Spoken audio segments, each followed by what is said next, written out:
these are the instructions you can download. If you go to the description under the video and just download them, it's 2 pages.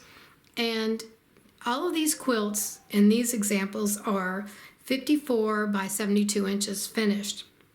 And for all of these, you'll need 48 squares, 10-inch squares, 24 lights and 24 darks. And make sure you have a good contrast of the lights and the darks.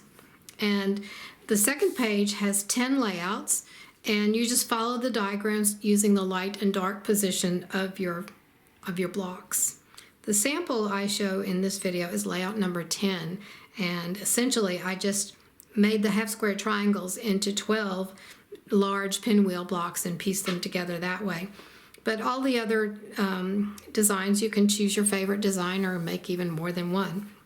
If you want to make the quilt larger, some of these designs look better if you add 2 rows and 2 columns, just to make sure you have the pattern. So if you added an extra row, you would have a half triangle here. So you really need to add 2 rows of blocks.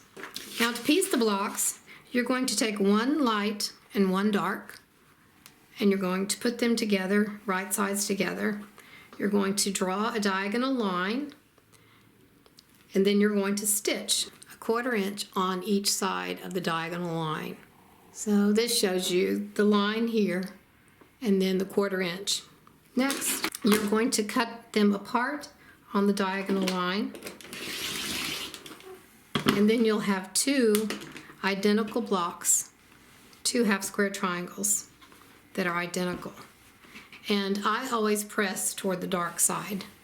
So you're going to do this with all of your 48 blocks and then set them together in the setting of your choice from this pattern.